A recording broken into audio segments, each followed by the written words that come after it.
Assalamualaikum warahmatullahi wabarakatuh. Perkenalkan, nama saya Muhammad Iqbal, dan pada kali ini kita akan belajar tentang matematika teknik.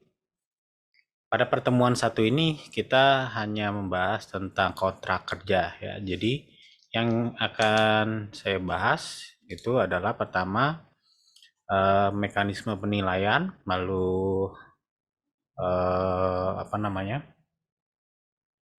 Persentase penilaian dan apa saja yang dinilai nantinya pada saat perkuliahan. Jadi karena kita sudah menggunakan sistem Student Centered Learning atau SCL, jadi di sini ada perubahan dalam mekanisme penilaian, yaitu pertama, eh, ak- jadi ada penilaian pada saat Anda hadir, yaitu adalah keaktifan dan juga disiplin ya. Lalu juga di sistem penilaian kita kali ini itu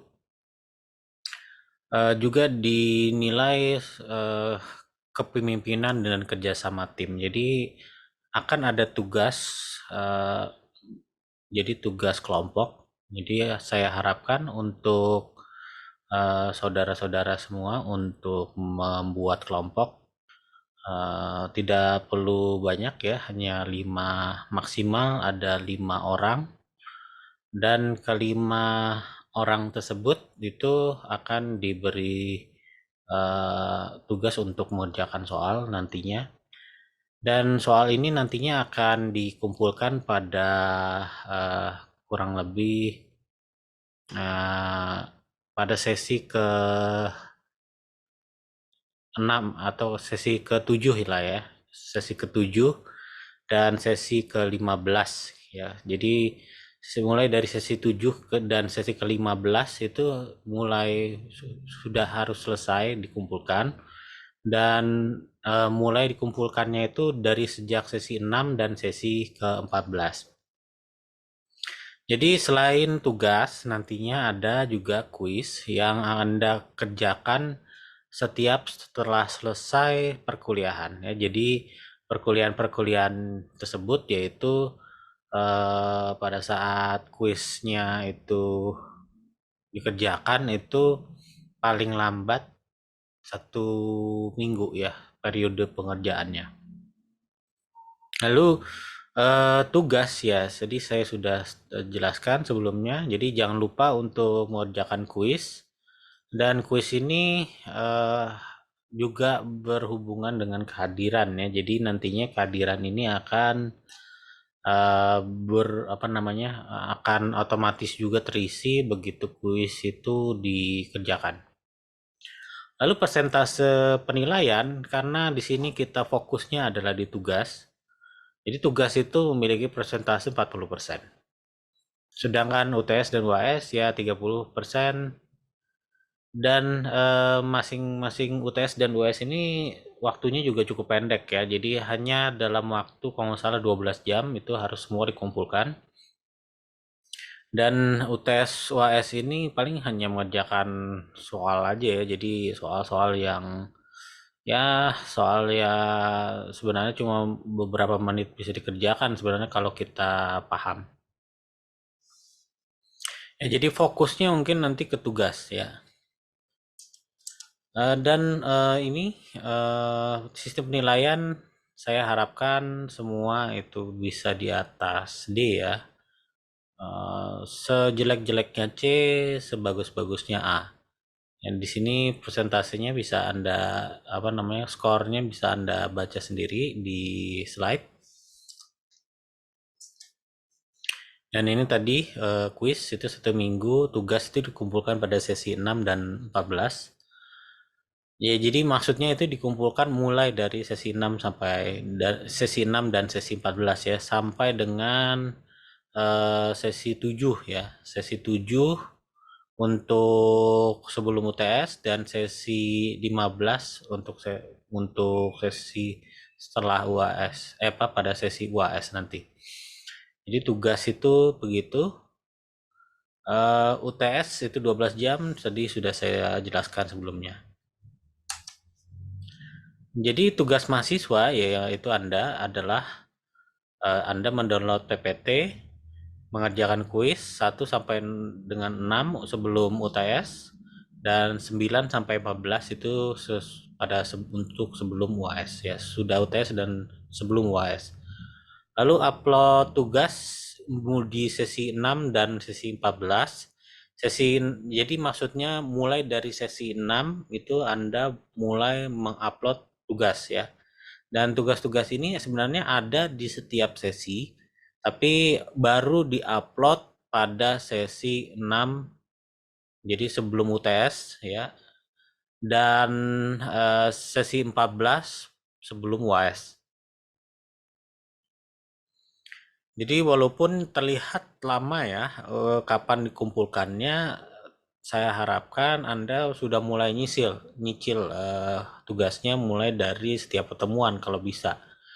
Jadi kumpulin nanti baru sesi 6 misalkan, yang dari semua sesi dari 1 sampai 6 itu dikumpulkan gitu ya. Baru diuploadnya pada sesi 6 dan sampai dengan sebelum UTS ya.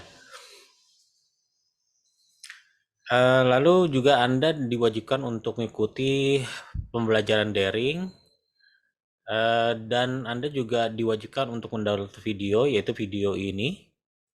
Dan Anda juga bisa mendownload hasil rekaman, yaitu rekaman daring tersebut ya, yaitu rekaman pada saat Anda belajar daring, kita bertemu muka pada perkuliahan daring tersebut, dan semua itu akan direcord. Jadi direcord pada recording tersebut sebagai bukti pembelajaran Anda. Jadi keaktifan di situ akan terlihat ya. Anda bertanya atau menanggapi itu bisa Anda uh, juga Anda saksikan gitu ya di rekaman tersebut ya. Dan terakhir adalah mengikuti UTS dan UAS pada sesi 8 dan 16. Dan yang kita pelajari nanti adalah mungkin sebagian dari Anda yang sudah pernah pelajari ini, sebenarnya ini juga mengulang-ulang kembali, yaitu belajar tentang vektor dan aljabar vektor. Jadi mempermudah Anda, kalau Anda sudah pernah mengikuti atau pernah belajar sebelumnya vektor dan vektor ini pelajaran ini mungkin akan mudah ya. Jadi hanya mengulang kembali, yaitu vektor, aljabar vektor, lalu cross product, ya, lalu matriks dan determinan matriks pada materi sebelum UTS. Lalu materi untuk UAS itu kita akan pelajari kembali determinan, jadi lanjutan dari pelajaran tersebut. Lalu kita juga mempelajari tentang persamaan linear ya. Persamaan linear, apa itu linear, definisi linear, inverse dari linear, transformasi dari linear, lalu transformasi dari ruang N ke ruang M gitu ya. Transformasi sebenarnya masih transformasi linear juga, dan yang terakhir adalah transformasi dan nilai eigen value dari sebuah persamaan. Ini yang buku-buku yang bisa Anda manfaatkan untuk perkuliahan kita. Yang penting dari sini sebenarnya adalah buku Kreyszig ya, atau Erwin Kreyszig Advanced Engineering Mathematics ya, yang ini itu sebenarnya buku pegangannya itu ya. Jadi dan tambahan lainnya yaitu buku Spiegel ya. Jadi sebenarnya dua materi ini adalah buku pegangan ya. Sebenarnya dari Akakulu selalu kembangkan diperbarui menggunakan Kreyszig. Ya, jadi sebenarnya ilmu-ilmu ini sebenarnya buku-buku dasar untuk komputasi ya. Jadi matematika engineering, sebenarnya teori-teori dari perhitungan komputasi ya. Lalu yang lainnya ini pelengkap ya, ada bisa Anda baca sendiri yang lainnya, tapi yang buku pentingnya itu ada dua yang poin di atas. Kita masuk ke pengenalan vektor ya. Jadi apa yang dimaksud dengan vektor? Mungkin Anda sudah pernah mendengar sebelumnya definisi vektor. Kalau Anda mendengar vektor mungkin pasti berhubungan dengan yang skalar dan atau besaran dan berhubungan dengan arah ya. Jadi arah dan besaran intinya. Jadi apapun ya fenomena yang bisa Anda definisikan dengan besaran dan arah, maka bisa Anda sebut sebagai vektor. Ya mungkin Anda sering lihat ini indikator-indikator ini ya. Jadi ini adalah arah gitu ya. Biasanya kombinasi antara dua kombinasi ini yaitu arah dan besaran jarak biasanya itu adalah besaran yang umum kita dengar untuk besaran vektor. Sebenarnya besaran vektor lebih banyak ya. Tapi dua komponen yang yaitu besaran skalar dan besar dilengkapi dengan besaran arah misalkan theta gitu ya. Jadi ini skalar, yang ini anehnya arah atau vektor ya. Keduanya membentuk besaran yang disebut dengan besaran vektor. Sama juga dengan gerakan parabolik gitu ya. Gerakan parabolik itu dia ditunjukkan dengan posisi X dan Y pada waktu tertentu ya. X, Y, T gitu ya. Jadi ada 3 indikator ya. Jadi X, Y, dan T itu adalah waktu kapan.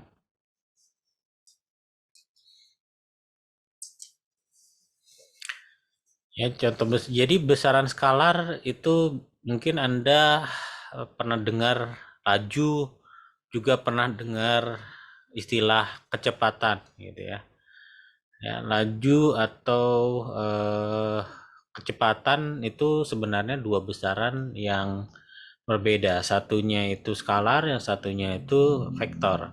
Ya, jadi kecepatan atau velocity itu biasanya bisa disebut juga vektor karena dia juga menentukan arah, tapi di dalam ruang dua dimensi gitu ya, dia ke sana atau ke situ. Jadi velocity-nya itu bisa bernilai negatif, bisa bernilai positif. Sedangkan laju itu kita hanya membicarakan tentang besaran dari kecepatan ya. Jadi kecepatan itu adalah kombinasi dari laju ditambah dengan arah. Ya, jadi itu yang disebut dengan velocity. Sementara laju itu dalam Inggrisnya pasti disebut dengan speed ya, kecepatan. Anda mau ke kanan, mau ke kiri itu tidak masalah ya. Yang penting eh, dia hanya menunjukkan besaran dari laju. Ya karena itu yang ditunjukkan oleh speedometer itu adalah laju sebenarnya. Jadi berbeda atau speed ya, kecepatan. Speed atau laju.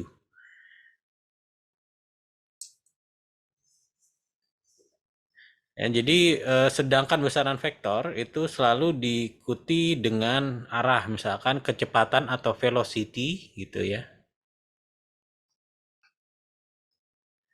Atau V yang Anda sering Anda temukan di fisika itu adalah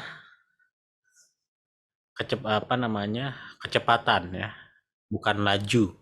Ya, selalu diikuti speed atau laju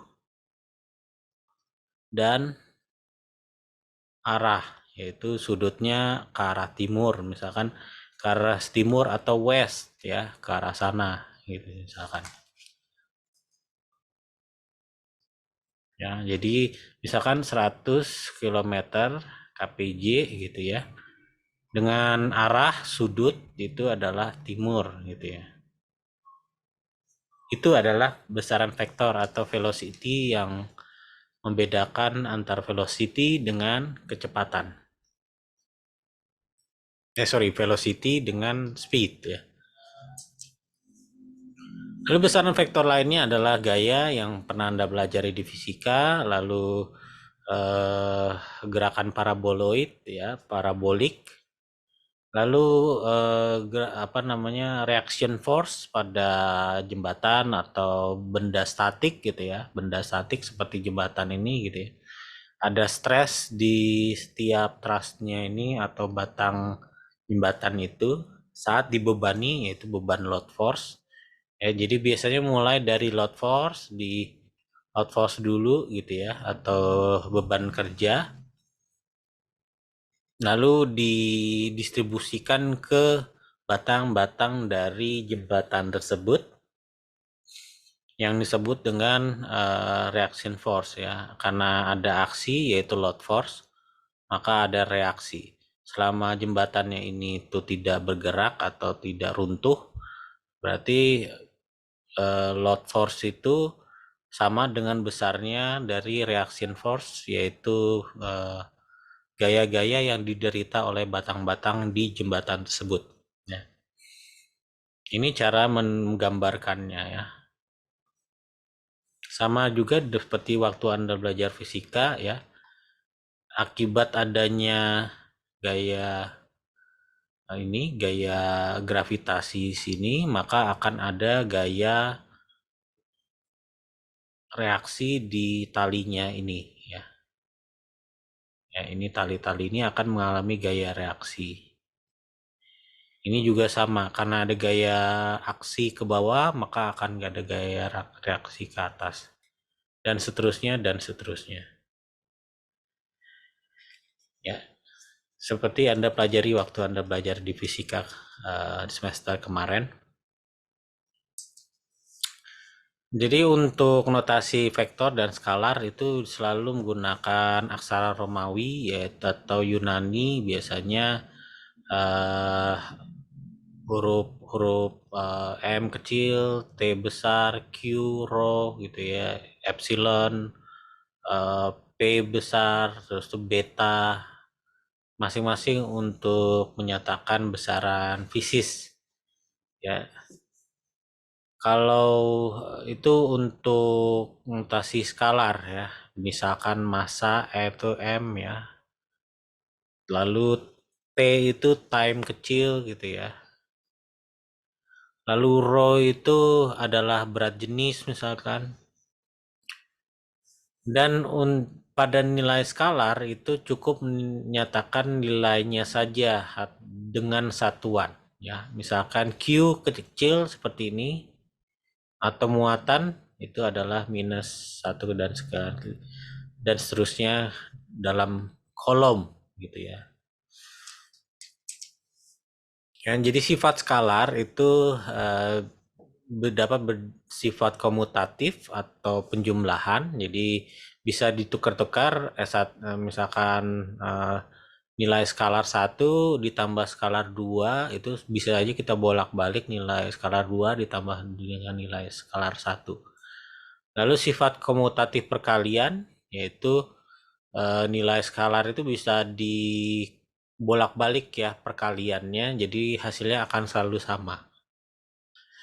Lalu sifat asosiatif ya dalam penjumlahan itu dia juga bisa dikerjakan gitu ya, terpisah-pisah mana duluan gitu ya, tidak ada masalah gitu ya. Sama juga asosiatif perkalian. Kalau semuanya perkalian bisa kita kerjakan yang mana dulu gitu ya, misalkan S2 dengan S3, kalau atau skalar 2 dan skalar 3, atau sama saja hasilnya dengan skalar 1 dikalikan skalar 2 dulu baru dikalikan dengan skalar 3. Lalu berlaku juga sifat distributif. Jadi kalau perkalian dari sebuah skalar 1 dengan penjumlahan dari dua buah skalar itu sama dengan skalar 1 dikalikan skalar 2 ya, kayak gini. Ini dikalikan ini ditambah ini dikalikan dengan skalar 3.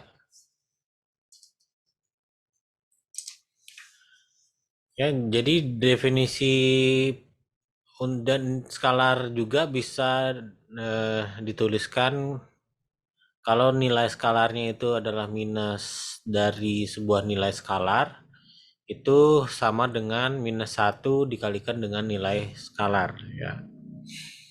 Dan nilai skalar 1 itu dikurangi dengan skalar 2 sama dengan penjumlahan dari skalar 1 ditambah dengan minus dari skalar 2, atau bisa ditulis juga skalar 1 minus skalar 2 itu sama dengan skalar 1 ditambah minus 1 dikalikan dengan skalar 2 ya.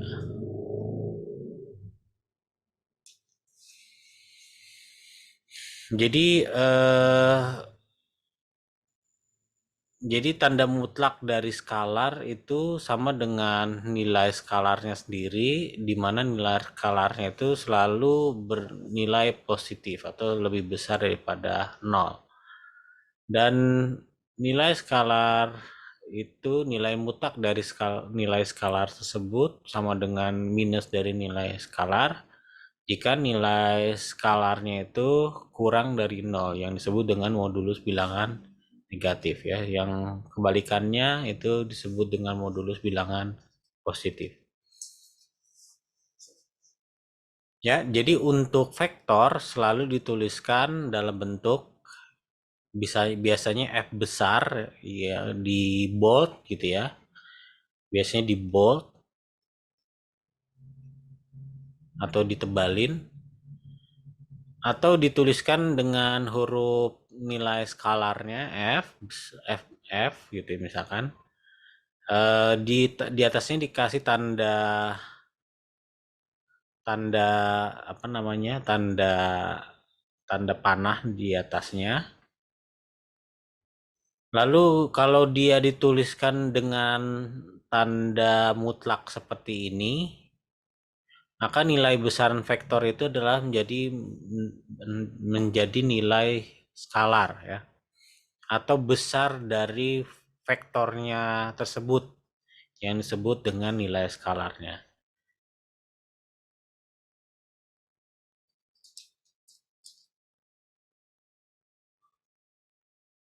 Ya. Jadi nilai vektor itu selalu apapun ya, hurufnya biasanya huruf besar, atau biasanya huruf besar lalu di atasnya ditandai dengan tanda panah di atasnya, itu menunjukkan bahwa yang ini adalah vektor atau notasi untuk vektor. Ya, ini besaran vektor dan besaran skalar ya. Jadi besaran skalar itu adalah yang tabel di sebelah kiri, dan besaran vektor itu tabel yang sebelah kanan. Ya, ini cara menggambarkan vektor di milimeter blok ya. Kalau vektor A itu kita tuliskan dalam bentuk vektor A adalah ya, bisa dituliskannya sebagai, jadi ke kanan adalah X, itu jumlahnya 2, jadi yang di atas itu X, yang ke atas itu Y, itu adalah 3. Ya, ini adalah vektor ya, sudah menunjukkan vektor dengan lengkap dengan arahnya dan besarannya. Jadi ini 2 kali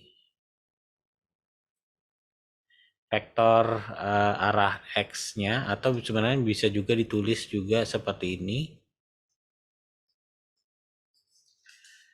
yaitu 2 kali vektor X plus vektor, ya, 3 kali vektor Y ya. Jadi ini adalah besaran vektor satuannya, yang ini adalah besaran vektor besar dari vektornya ya, skalar ya. Jadi B-nya bisa Anda tulis ya. Jadi kalau B-nya, karena arahnya itu berlawanan arah dengan arah X gitu ya, maka nilai yang ini adalah minus ya. Jadi karena setiap dalam koordinat kartesian kita memiliki perjanjian. Ya, perjanjian bahwa untuk arahnya itu selalu untuk X itu ke kanan, yang Y itu ke atas. Jadi kalau untuk B itu dituliskan sebagai vektor, ya, yang paling gampang sebenarnya kita tuliskan seperti bentuk ini ya, bentuk vertikal seperti ini. Jadi ke kiri itu nilai X-nya adalah minus 2, ke atas nilai X, Y-nya adalah 2.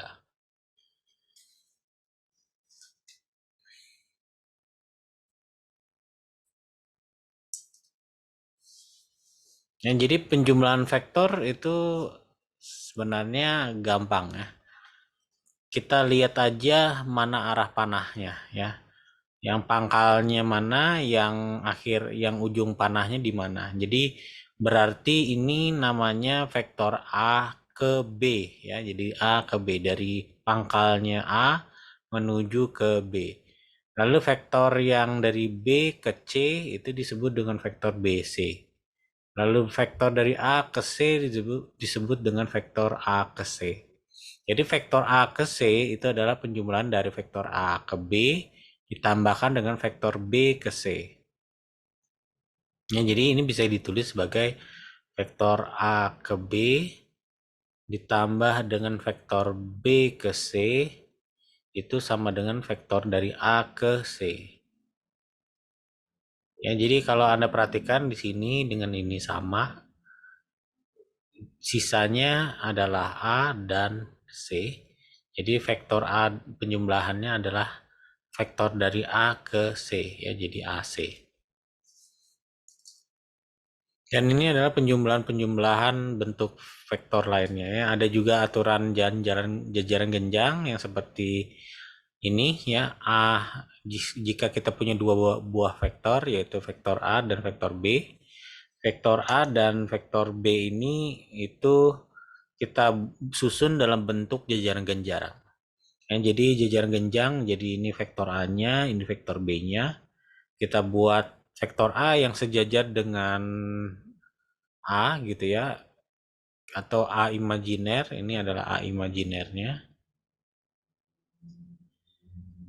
Ditaruh di ujungnya dari vektor B gitu ya. Dan vektor B, kita ambil vektor B yang sejajar dengan vektor B, kita sebut dengan vektor B aksen gitu ya. Yang ditaruh di ujungnya vektor A. Titik pertemuan keduanya itu adalah vektor penjumlahannya, yaitu vektor C misalkan. Ini cara grafis untuk menggambarkan penjumlahan vektor. Ya, aturan penjumlahan poligon misalkan seperti ini ya, sebenarnya yang kita gunakan di sini ya, penjumlahan vektor poligon. Ya, jadi A ke B, B ke C, A plus B plus C plus D itu sama dengan vektor E atau hasil penjumlahan keempat vektor tersebut. Jadi untuk menghitung resultan sebuah vektor itu Anda harus ingat kembali aturan bakunya. Jadi penjumlah usahakan ya, jadi akhir vektornya itu adalah dari pangkal ke tujuan ya, dari pangkal atau asal menuju tujuan, ke tujuan. Mana pangkal, mana tujuan ya, ini pangkalnya ya, ekor dari anu. Tujuannya itu adalah ini ya, ujung dari panahnya. Misalkan saya punya sedua buah vektor, yang satu vektor A, yang satu vektor B ya. Berapakah jumlah dari vektor A ditambah vektor B ya, tinggal kita gambarkan ini vektor A-nya. Nah, tadi vektor A-nya misalkan ini vektor B-nya ya, kita buat di vektor B-nya. Jadi ini asal, ini tujuan dari A, lalu asal dari B kita taruh di tujuannya di A gitu ya. Maka dari asalnya A ke tujuannya dari B itu adalah penjumlahan dari penjumlahan dari A plus B.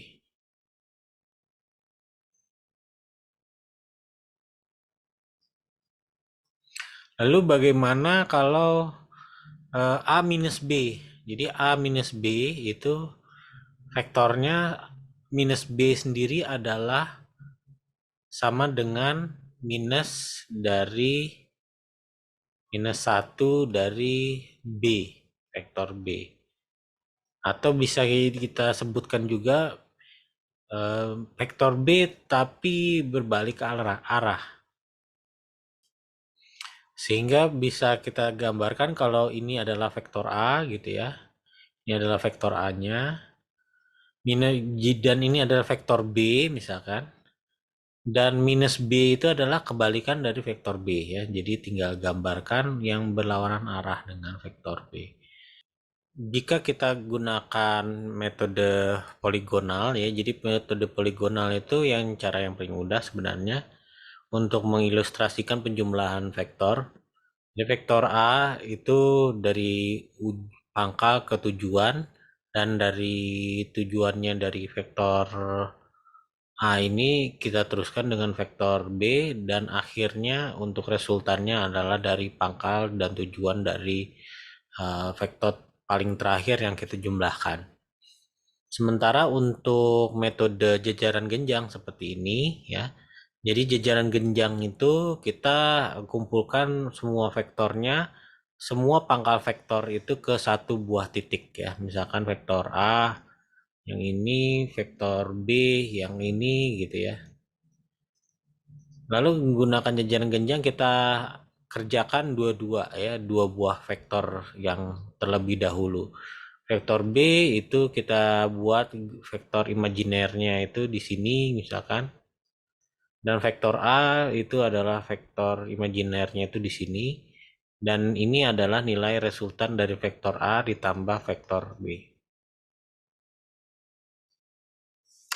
Jadi kalau misalkan lebih dari dua seperti ini, misalkan kita punya vektor ketiga, misalkan C, misalkan yang ini vektor C.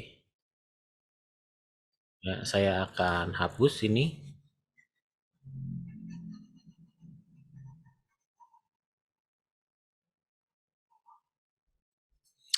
Ya, misalkan kita punya vektor ketiga yaitu C. Ya, dengan cara vektor poligonal ini kita buat dulu vektor A, lalu gambarkan vektor B gitu ya. Ya, dari sini ini misalkan vektor B-nya. Lalu gambarkan vektor C. Vektor C. Maka awalan atau pangkal dari vektor pertama kali itu,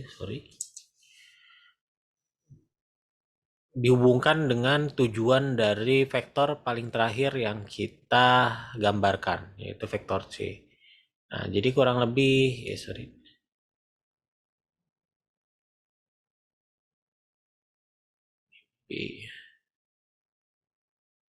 jadi ini ya vektornya. Ini vektor resultan. Ya, kalau misalkan ditambahkan ada lagi vektor keempat misalkan. Ada vektor keempat lagi misalkan yang D. D-nya ke sana. Ya, jadi tinggal gambarkan dulu mulai dari A, B, C. Sebenarnya tidak masalah yang mana duluan ya. Anda bisa gambarkan vektor D duluan, baru gambar vektor C duluan gitu ya. Baru gambar vektor A duluan, misalkan ke sana vektor A-nya. Lalu gambar vektor B kemudian yang paling terakhir, misalkan minus B.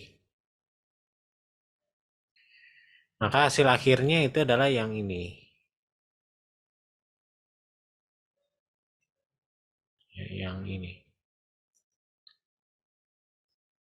Ini resultannya ya, resultannya dari vektor A plus vektor B plus, bukan vektor B ya, minus dari vektor B. Plus vektor C plus vektor D. Jadi ingat kembali untuk vektor, minus itu kebalikan arah dari vektor originalnya ya. Dan vektor poligonal lebih gampang ngerjakannya. Bagaimana kalau dengan cara poligonal? Kalau poligonal ya kita kumpulkan semuanya jadi satu ya. Jadi ini vektor A misalkan. Lalu ini vektor B-nya minus B, sorry. Lalu vektor C-nya misalkan ini. Dan vektor D-nya itu ya. Ya ini dikumpulkan jadi satu di satu titik pangkal. Baru kita kerjakan dua-dua, yaitu vektor A dan vektor B. Misalkan vektor A dan vektor B dapatnya yang ini. Baru gambarkan lagi gitu ya. Ini vektor A plus minus vektor B. Ini vektor C gitu ya. Ini vektor D. Ya, jadi baru kita kerjakan dua-dua lagi, C dengan D gitu ya. C dengan D dengan jajaran genjang dapatnya yang ini. Vektor C plus vektor D. Ya. Sisanya jadi vektor A minus B. Ya, jadi vektor A minus B. Yang ini adalah vektor C minus D gitu ya. Baru dikerjakan lagi ya dengan metode jajaran genjang.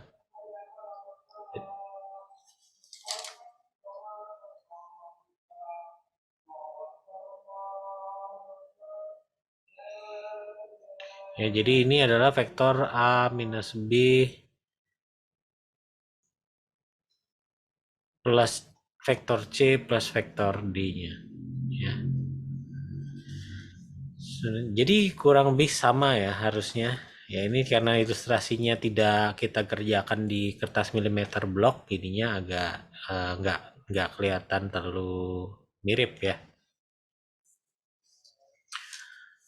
Dan apa maknanya dari sini? Ini sebenarnya untuk ilustrasi aja, untuk mengilustrasikan bagaimana penjumlahan hasilnya nantinya kurang lebih gitu ya.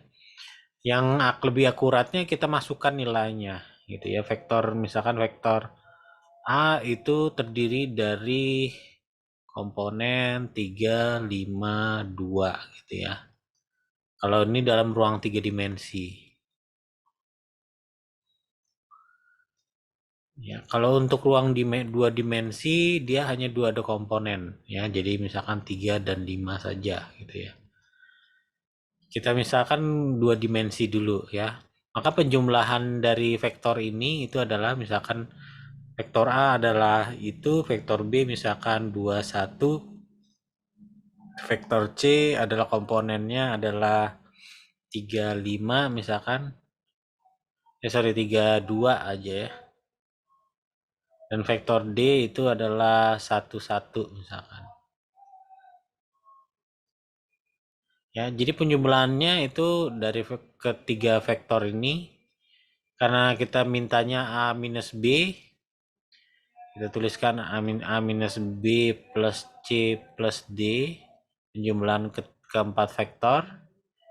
Anda tinggal masukin aja gitu ya. A-nya itu misalkan 35 tadi, B dikurangi dengan B-nya itu 21, dan C-nya itu adalah 32,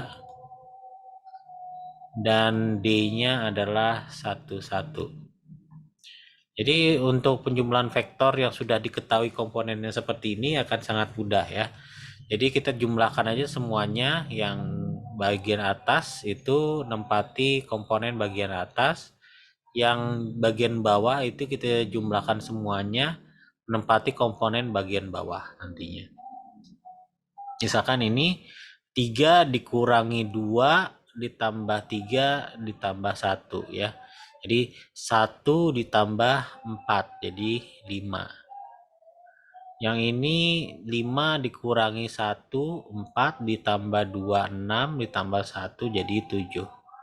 Ya, jadi 7. Ya, jadi penjumlahan vektor sesimpel dan semudah itu. Seperti penjumlahan, hanya dia ada 2 komponen yang kita jumlahkan.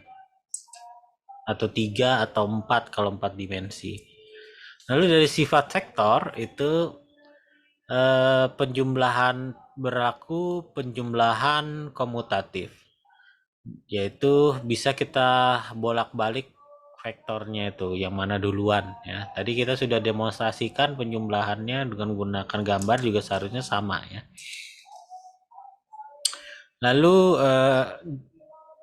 juga berlaku aturan asosiatif ya. Jadi aturan asosiatif itu yang mana duluan itu jumlahkan itu tidak masalah. Juga berlaku aturan distributif dan ya aturan distributif apa namanya perkalian dan aturan distributif penjumlahan ya. Jadi ini ekspresi A di alfa dikalikan ekspresi sama dengan AX plus alfa Y, dan alfa plus beta X itu sama dengan alfa X ditambah beta X gitu ya. Tapi panjang dari vektor resultan itu tidak sama dengan penjumlahan dari panjang ya, jadi panjang resultan itu tidak sama dengan jumlah dari panjang vektor masing-masing. Ya, jadi ini yang dimaksud ya, karena misalkan C itu adalah vektor resultan dari A plus B, maka panjang dari vektor C itu tidak sama dengan panjang A ditambah dengan panjang B. Kenapa ya? Misalkan ini A, ini B gitu ya. Jadi A, ini B, kalau kita jumlahkan semua panjang dari setiap vektor ini itu tidak sama besarnya dengan panjang dari vektor resultannya ini ya. Panjang resultan, misalkan ini panjang resultannya, ini adalah jumlah vektornya, maka panjang resultan yang ini itu tidak sama dengan panjang dari resultan, panjang dari A ditambah panjang dari B ditambah panjang dari C gitu ya, ditambah dengan panjang dari D, itu tidak sama besarnya.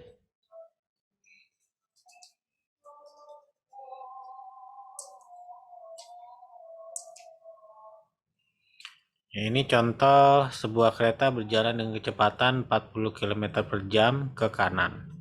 Ya, jadi ini kita bicara tentang velocity. Velocity itu punya arah. Kalau misalkan kita 40 km per jam ke kanan itu untuk arah positifnya.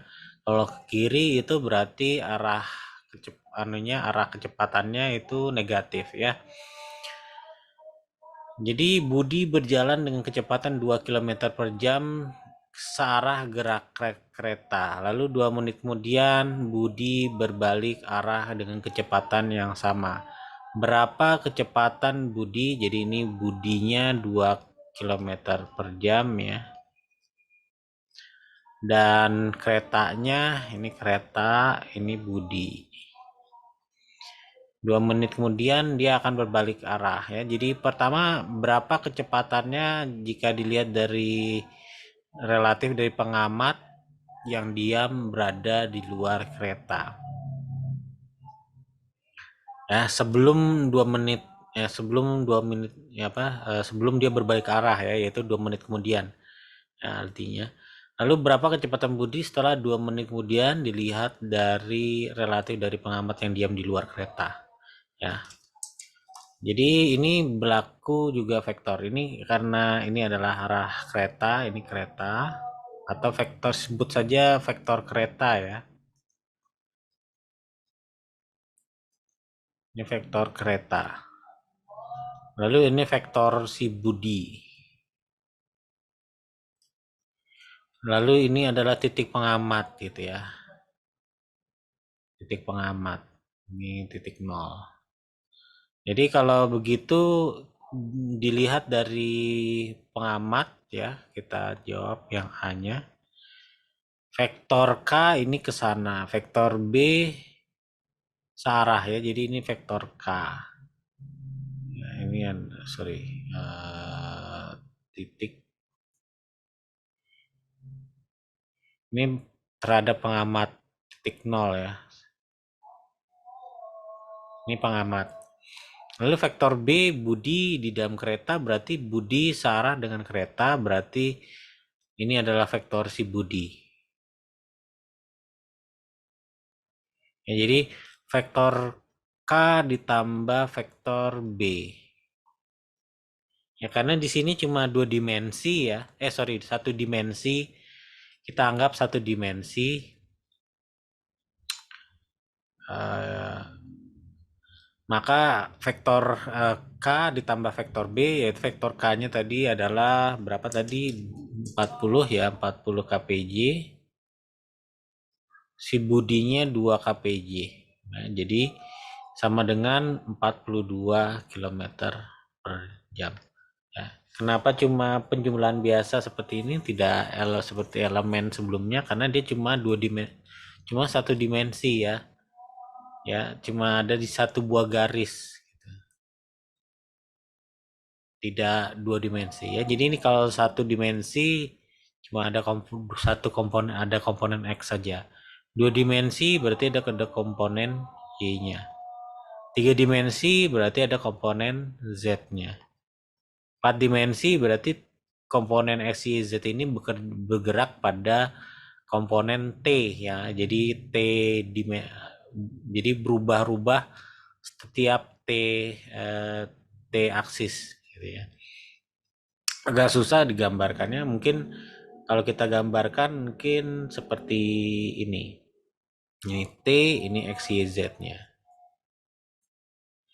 X, Y, Z untuk T1, X, Y, Z untuk T2, X, Y, Z untuk T3, jadi banyak gitu ya. Seperti dunia paralel. Jadi ini 42 km per jam. Bagaimana kalau dia berbalik arah? Berarti kalau ini vektor K-nya, ini adalah vektor B-nya gitu ya. Vektor B-nya itu adalah si Budi itu minus ya. Karena di berbalik arah, maka vektornya adalah kecepatannya adalah vektor K ditambah minus dari vektor B. Itu sama dengan 40 minus dari 2. Itu sama dengan 38 km per jam. Ya, jadi ini adalah penyelesaian dari soal vektor yang soal pengamat ya. Lalu ada kelompok A ditarik ke arah timur dengan gaya 700 Newton, kelompok B menarik ke arah barat yaitu dengan gaya 665 Newton. Jadi kalau Anda ingat kembali ya kompas tadi ya. Ya, ini north, west, east, south ya, south, east gitu ya. Yang satu ya atau ini utara, ini selatan, ini timur, yang ini barat.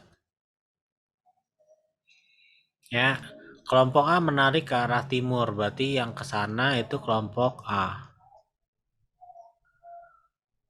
Lalu yang kelompok B menarik ke barat, yaitu berarti ke sana adalah kelompok B.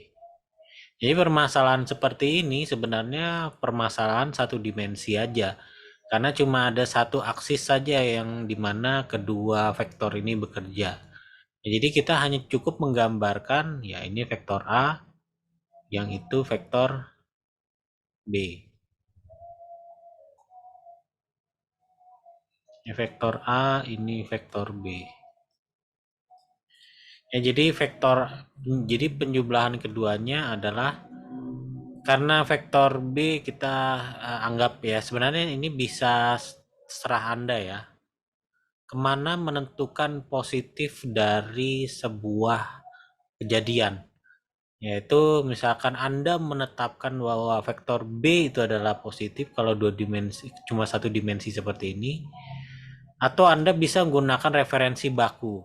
Kalau X selalu ke arah sana, X positif ke kanan, X negatif itu selalu ke kiri. Ya. X ke kanan itu positif atau minus X itu selalu ke kiri. Ya. Tapi permasalahan ini kembali lagi ke Anda ya, ke Anda mau menentukan arah positif negatifnya itu yang mana. Apakah B itu ke arah sana, ke arah B itu adalah positif, sementara ke arah A itu adalah negatif. Ini tidak ada yang benar-benar tidak ada solusi yang benar ya. Kembali lagi siapa yang menentukan reference point-nya. Jadi kalau misalkan Anda mau ngikuti yang ini ya boleh. Anda mau ngikuti yang ini juga boleh ya. Jadi di sini ya kalau ke kiri ada positif berarti B-nya itu adalah positif. Ya, plus gitu ya. Plus A-nya itu negatif berarti minus dari vektor A. Ini sama dengan resultan. Hasilnya Anda bisa hitung sendiri ya.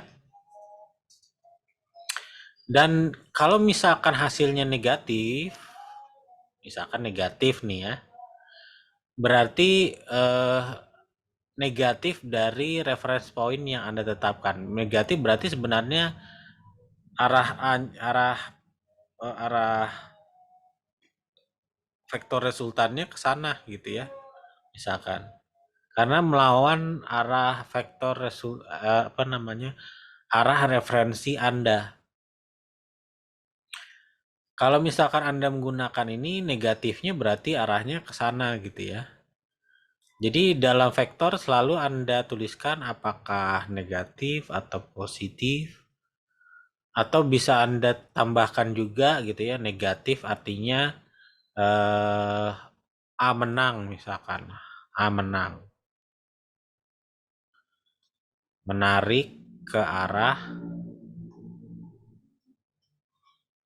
A. Yaitu kemana? Ke arah east ya, ke arah east, ke arah A yaitu timur.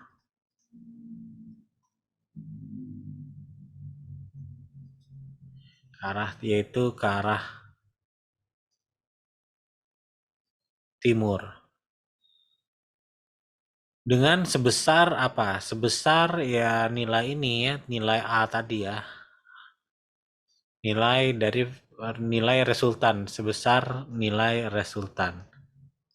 Jadi yang harus Anda tuliskan arahnya mana atau sebesar berapa atau sebesar berapa resultannya arahnya kemana. Baru bisa disebut dengan solusi ini ya, solusi vektor. Sama juga dengan ini ya. 42 kpj itu relatif ya. Jadi 42 kpj karena si arah kereta ya. Arah kereta. Ini juga arahnya arah kereta.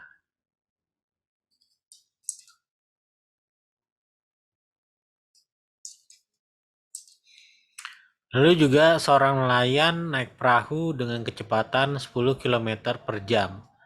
Selama 1 menit ke arah utara lalu berbelok ke arah timur selama 2 menit dengan kecepatan 15 km per jam lalu dengan kecepatan dan seterusnya dimanakan nelayan itu berada relatif terhadap posisi mula-mula. Nah, jadi di sini berlaku perpindahan atau S ya. S juga vektor ya. Jadi S itu adalah velocity dikalikan T. Jadi velocity di sini adalah vektornya, T itu adalah skalarnya. Karena time itu kita tidak bisa mengatakan apakah waktu itu mundur atau maju ya. Time itu hanya cuma bisa satu arah saja, yaitu dalam ke arah depan gitu ya.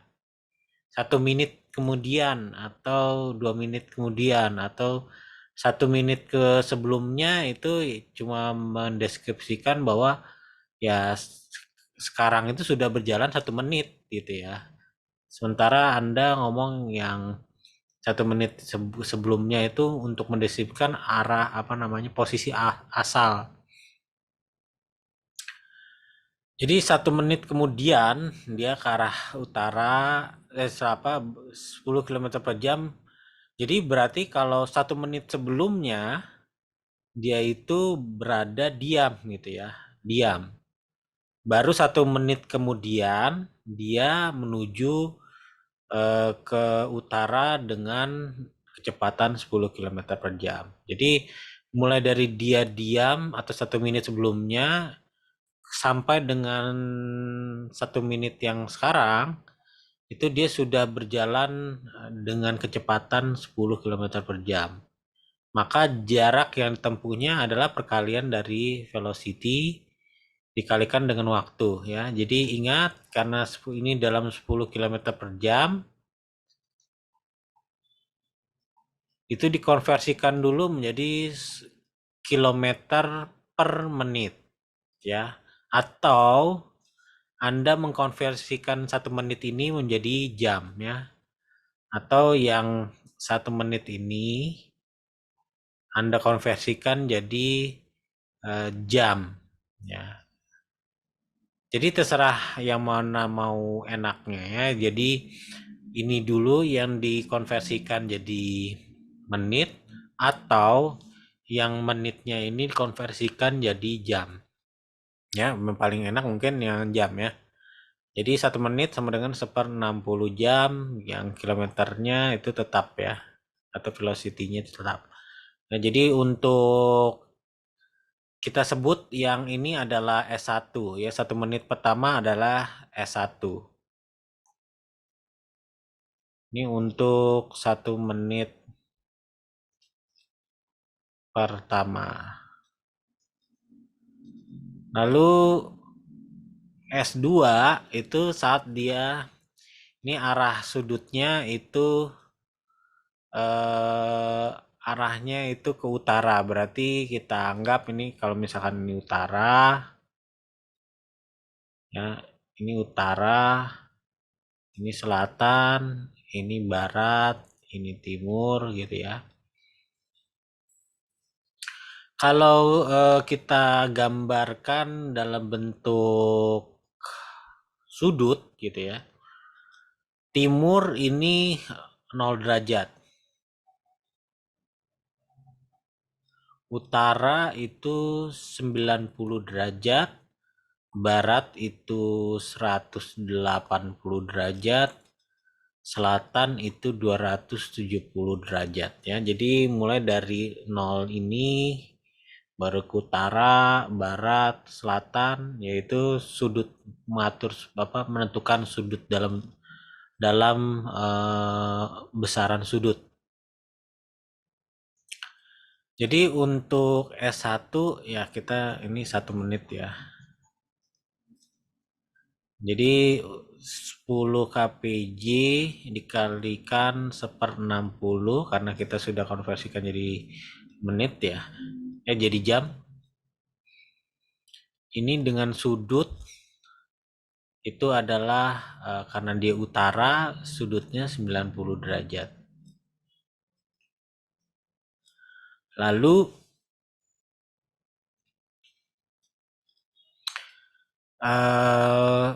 kemudian berbelok ke arah timur selama 2 menit. Berarti 2 menit kita konversikan jadi jam dengan kecepatan 15 km per jam.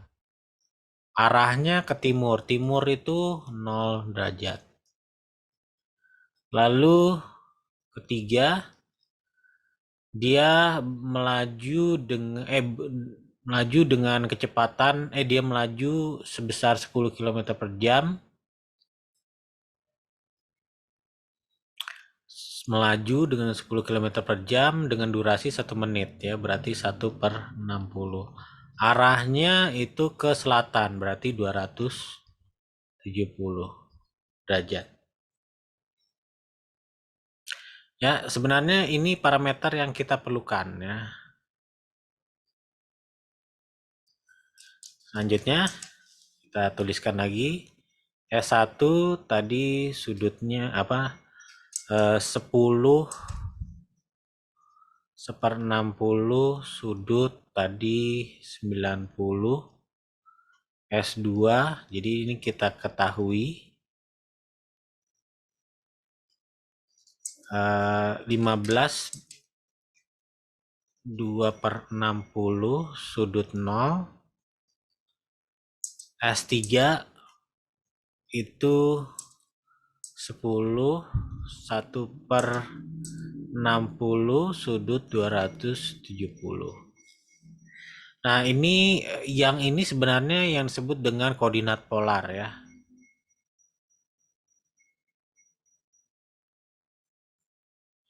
Koordinat polar itu ada nilai besaran skalar diikuti dengan yang juga merupakan besaran vektor ya ini. Juga diikuti dengan sudut ya. Kalau koordinat polar kita konversikan menjadi koordinat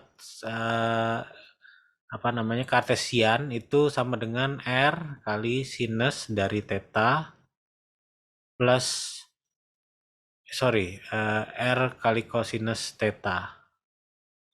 Ini untuk Y-nya, ini untuk X-nya. Atau bisa dituliskan juga menjadi R sudut koordinat theta itu bisa kita tuliskan juga jadi R kosinus theta R kali sinus theta ya. Ini konversi dari koordinat polar ke koordinat kartesian.